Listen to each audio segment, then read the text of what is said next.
મિત્રો, રાજકોટમાં માતા પિતા માટે ચેતવણીરૂપ કિસ્સો સામે આવ્યો છે, જેમાં 4 વર્ષના બાળકે રમતા રમતા મોતી પોતાના નાકમાં નાખી દીધું હતું, જેને કારણે બાળકનો શ્વાસ રૂંધાવા લાગ્યો હતો. મિત્રો, રાજકોટમાં રહેતા એક બાળકે રમતમાં સિસોટીનું મોતી પોતાના નાકમાં નાખ્યું હતું. થોડી વારમાં જ બાળકનો શ્વાસ રૂંધાવા લાગ્યો હતો.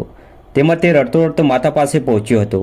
આ અંગેની જાણ થતાં માતાએ પરિવારને વાત કરી નાકમાંથી મોતી કાઢવાનો પ્રયાસ કર્યો હતો. જોકે તેમાં સફળતા ન મળતા બાળકને શહેરના વિદ્યાનગર રોડ પર આવેલી ખાનગી હોસ્પિટલમાં ખસેડવામાં આવ્યો હતો. મિત્રો, આ બનાવ અંગે બાળકના માતાએ મીડિયામાં જણાવ્યું હતું કે રમતા રમતા મારા 4 વર્ષના બાળકના નાકમાં સિસોટીમાં આવતું મોતી અચાનક ઘૂસી ગયું હતું. આ મોતી ફસાઈ જતાં તેનો શ્વાસ રૂંધાવા લાગતા જોરથી બાળક રડવા લાગ્યું હતું. રડતા રડતા બાળકે મને આ અંગેની જાણ કરતાં મેં વિદ્યાનગર રોડ ખાતે આવેલી ખાનગી હોસ્પિટલમાં પહોંચ્યા હતા, જ્યાં ડૉક્ટર હિમાંશુ ઠક્કરે 2 મિનિટમાં દૂરબીનથી ચકાસણી કરીને મોતી નાકમાંથી બહાર કાઢી લેતા મારા બાળકનો જીવ બચ્યો હતો. જે બાદ અમે પરિવારે આ ડૉક્ટરનો આભાર માન્યો હતો. તો મિત્રો, આ ડૉક્ટરનું કામ તમને કેવું લાગ્યું તે કમેન્ટ કરીને જરૂર જણાવો.